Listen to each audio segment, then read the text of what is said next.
Yeah. Okay. I now call upon the Prime Minister to deliver his 4-minute constructive speech.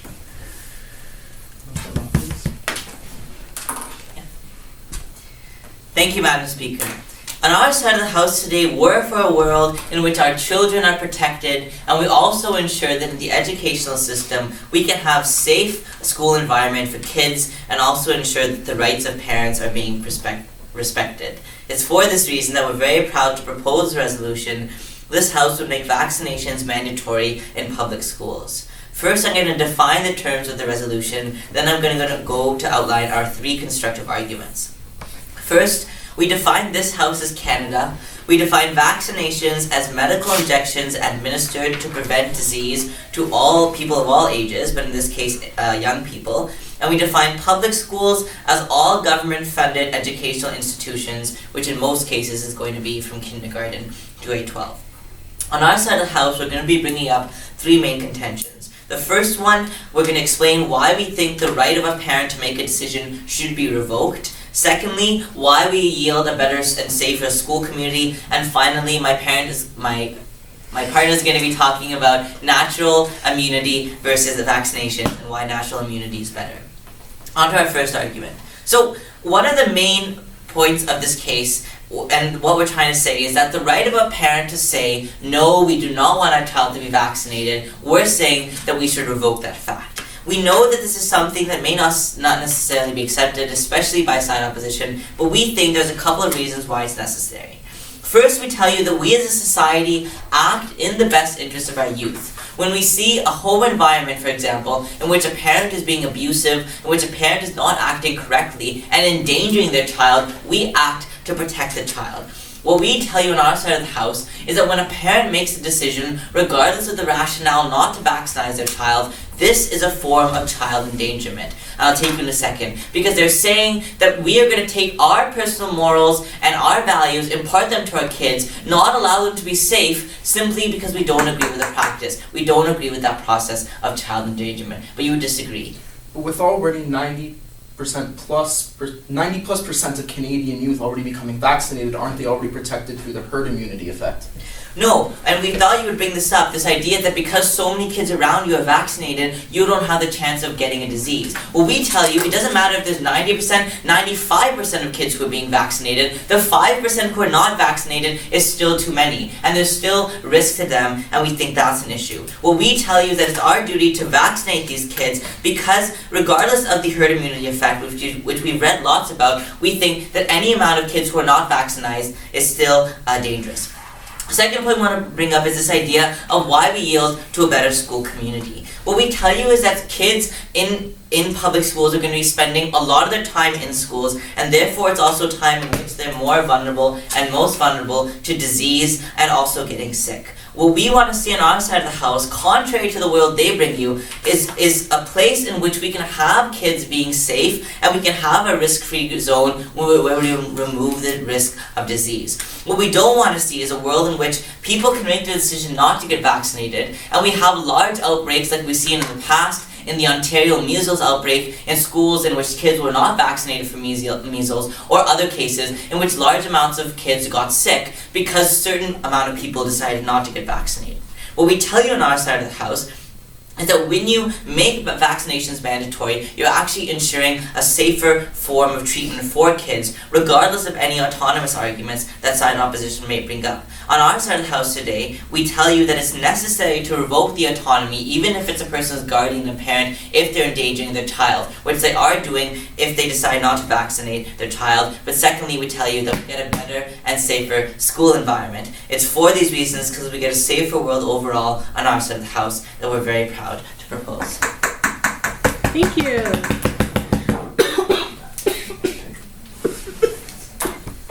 I now call upon the Leader of the Opposition to deliver her 4-minute constructive speech.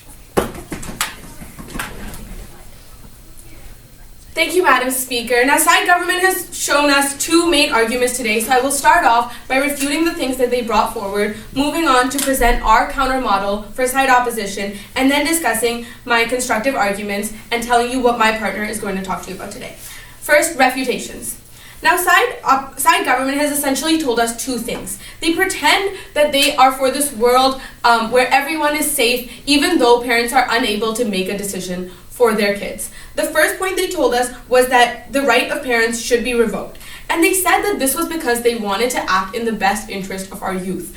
We on side opposition also want to act in the best interest of our youth. However, we're bringing forth a model in which both youth and parents are satisfied and kept safe. The first thing that we see is that vaccines also pose many harms and are often ineffective, and side government completely ignores that fact. They make it seem as though we should completely take away this right for parents to make a decision, while also because they think that that will create a safer environment. However, we tell you that vaccines pose harms, and it is not actually making kids less vulnerable, but actually more vulnerable, while also ensuring that parents are unable to make decisions for their children, which is a world that we do not like on side opposition. That's why we're bringing forth a counter model in which a counter model that keeps the people safe while also granting them the chance to make an informed decision for their children. How do we do this? What we propose is that children learn the importance of vaccines at a young age as we integrate the importance of these things into the educational system. So we will teach children that they should be taking vaccines, but also we understand that kids are young, they can't really make this decision for themselves. So what we also want to do is make parents aware of the importance of vaccines. But the thing is, like we said, vaccines also propose harms. So by showing parents the benefits and the potential harms of vaccines, we will make them able to make a decision for their children that is informed, and therefore we will be respecting parent autonomy. But you seem to disagree. Are you aware that between the age of birth to the age of school children who would be able to understand what vaccines do, that's their most vulnerable state in which they could possibly die? Yeah, of course we understand that. That's why we're saying that we also want to teach parents, which I was about to talk about. So what we see is that in Canada, people have yearly checkups that they have to attend. What we propose is that during these yearly checkups, doctors would inform parents of the benefits and harms of vaccines so that parents know, children know, and then together they can make an informed decision. But of course we understand that young primary school children cannot decide this for themselves. That's why we're also teaching parents at the same time. So in this way, we're ensuring that parents are able to make a decision for their children while also ensuring that people are kept safe. Now, how are we ensuring that people are kept safe? By actually making sure that vaccines are not mandatory. What we show you is that vaccines actually pose serious risks. Last year, 14,000 people reported vaccine adverse reactions. And if we make vaccines mandatory for all people and for all children, we're completely ignoring that a lot of people can react to them. What about kids who are allergic to vaccines? What about kids who may have potential reactions to them? We're completely ignoring those things. Last year in 2006 in the United States, the mumps outbreak, 92% of people were actually vaccinated against mumps, but they still got it. So this idea that side government brings forward, that just by giving people vaccines, we're going to protect all of them, and the poor unvaccinated children are going to die a death of because of measles and mumps, that's not realistic. Actually, a lot of people can die because of vaccines, which is why we should grant parents the right to make the decision for themselves. My partner will further discuss why we encourage an environment of opting in and the benefits that brings forward with it. So because on our side of the house, you get a world in which parents are able to make an informed decision themselves, we respect parent autonomy, and at the same time we keep our children and our youth safe. That is why we are so proud to oppose. Thank you. Thank you. I now invite the Minister of the Crown to deliver her 4-minute constructive speech. Thank you, Madam Speaker. Side opposition's case lies on a mountain of what-ifs. On our side of the House, you have surety. You have assurance that your child will remain healthy through the use of vaccines, through the promise of safety in their school communities. I'm going to explain this further today. I'm going to go into some refutation of side opposition's points, and then further go into some reconstruction of what my partner said, and then I'm going to bring up my own constructive argument of why natural immunity for vaccines. So first with my refutation. Side opposition brought up this counter model of how they're going to educate the children and the parents on what vaccines do, what they really do, and what the cause and effect and the risks are. So great, education is great. We stand for education on the government side, except the reason we give children vaccines at such a young age is because that's their most vulnerable state. Children are most likely to die from pneumonia, chickenpox, polio, mumps, influenza when they're between the ages of birth and elementary school children. So we don't actually see that you educating a 10-year-old on why vaccines are bad is going to actually reduce death at all from that. This is kind of really irrelevant, not at this time. You also brought up the point of how people have reactions to the vaccines. What side opposition is not telling you is that that's such a low percent that it's almost could be completely ignored by that context. The more people actually benefit from vaccines than they do react to vaccines. So, but you would disagree? Would you not agree that it's better to inform parents and create a world in which they can make a decision in which both those children who are the minority who are reacting to these vaccines can also be protected? I understand what you're saying here, but that's actually physically not possible. We vaccinate children at a young age because they're the most vulnerable in our society. And so we see that if you want to educate parents, you should educate them before they have children, because quite frankly, that's the best time for them to be educated, because they don't have a newborn who's possibly, you can't eliminate the risk of getting a disease without actually giving them a vaccination. So then we heard about the what ifs, about what if they have a reaction. So I said that more people die from the actual illnesses that the vaccinations are preventing than they do from actually having a reaction. So we see that their point falls on that side, on that stance. Now for reconstruction of my partner's arguments, they really touched on, not at the time, they touched on the how they respect a parent's autonomy and their children. We still see that child endangerment is still very much an issue because the children are still going to be at risk to get a disease and die from said disease. So we see that you win that case on our side still.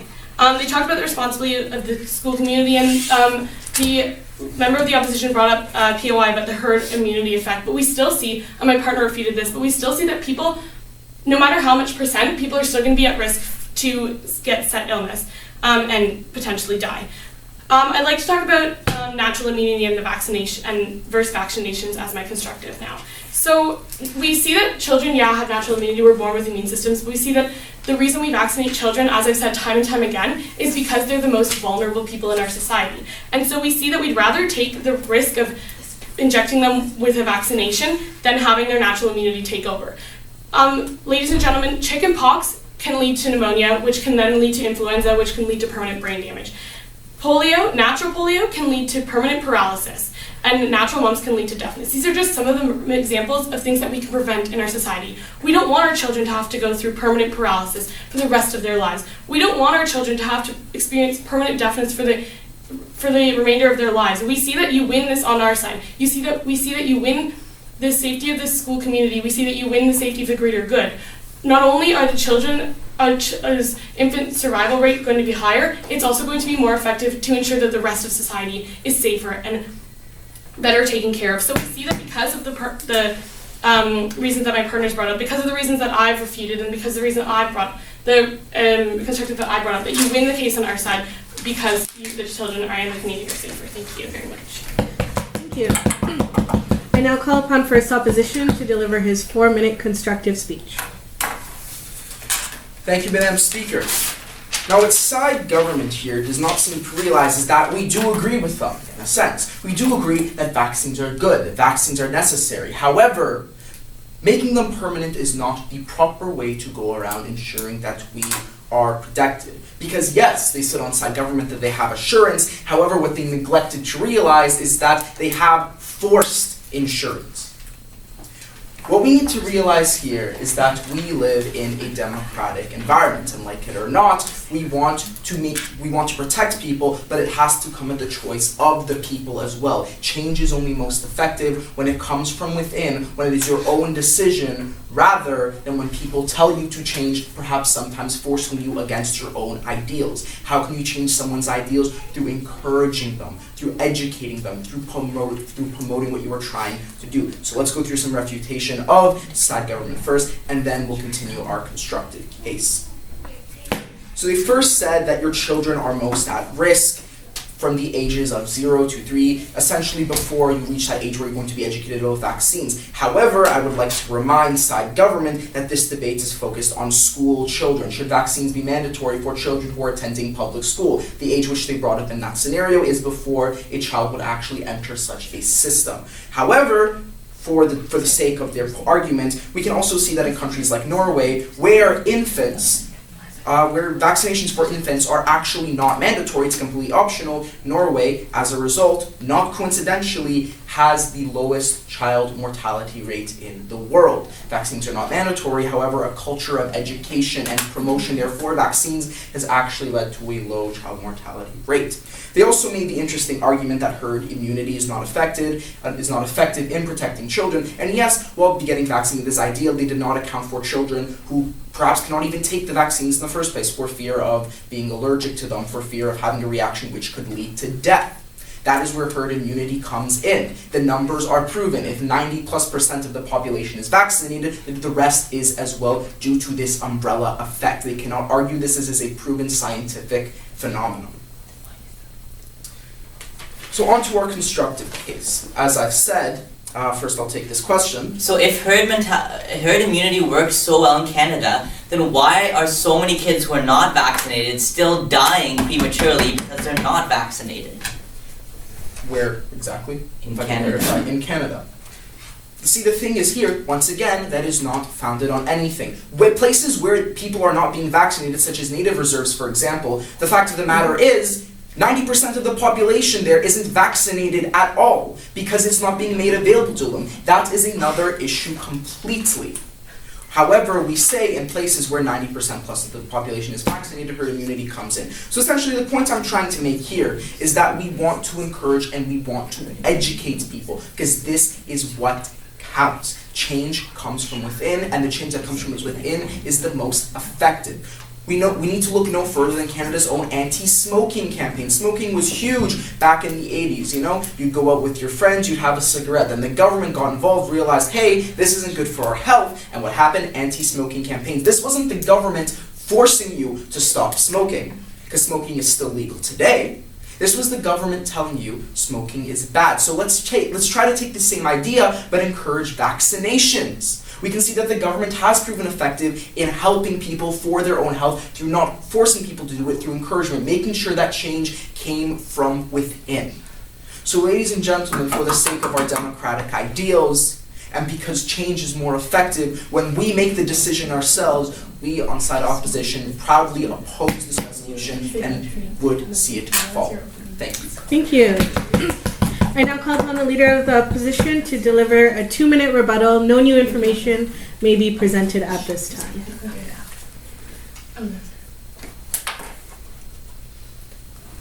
Thank you, Madam Speaker, and I'm going to be offering you a quick boil down of our debate and what themes we think that this debate has really brought forward today. Now, we see in this debate that we've mainly discussed two actors. The first is parents, and the second is children. And altogether, we're discussing what is better for our society in general. So we think that this debate boils down to two questions. The first is that does our side respect the autonomy of parents? And the second is, does it protect children? We see the answer to both these questions is yes. On our side of the house, we offer you a world in which the rights of parents are respected while also protecting our children. Now let's talk about parents first.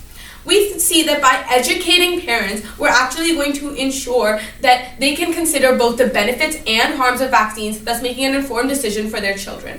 And by doing so, we make change more effective, as my partner told you today, while also respecting the ideals of our country, because we are respecting the rights and liberties of our citizens. The second thing is that does it protect children? We see that that's actually the main question that we're discussing today.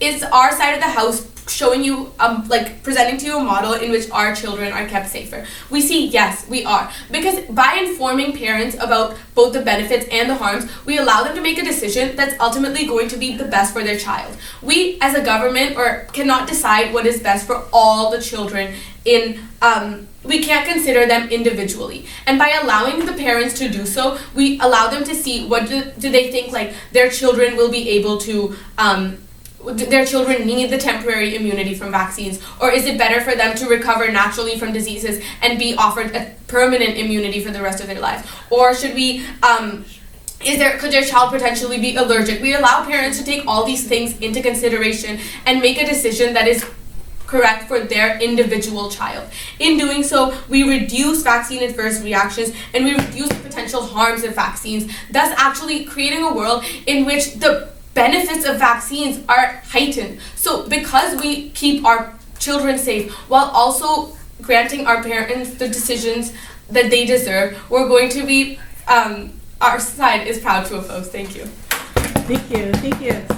I now call upon the Prime Minister to deliver his 2-minute rebuttal. No new information may be presented at this time. Madam Speaker, we think it's ironic that the second Speaker of Opposition brings up anti-smoking campaign, because the government did get involved in the life and the households of Canadian smokers, and they said, you are not allowed to smoke with your children in the room, and you are not allowed to smoke with your children in the car, because you are endangering the welfare of your child. It's on that basis, because we think, contrary to their side, that you should not be allowed to endanger the safety of your child, that we are still very proud to propose. Two main questions from this debate. First, which is better, the natural and stagnant change they offer on their side of the house, or the forced change we offer? And secondly, why we get a better healthcare outcome. So they bring to us this idea of natural change, and how we can educate parents to the risks versus rewards that vaccinations present. What we tell you, however, is that this isn't the kind of scenario or decision that we think warrants or has the time for large education measures. Why? Because we are dealing with the livelihood and the health and well-being of children.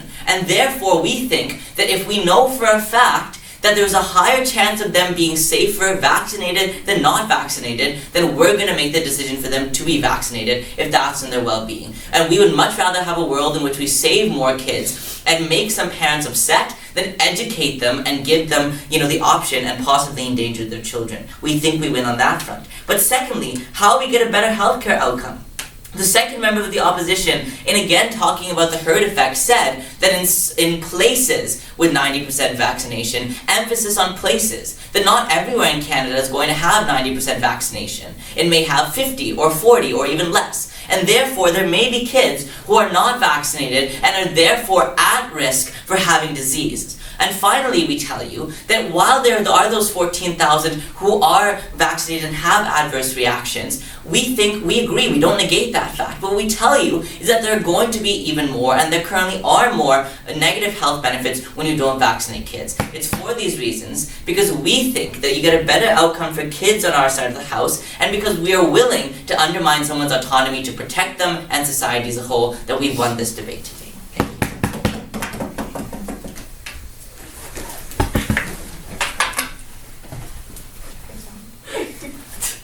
You guys are so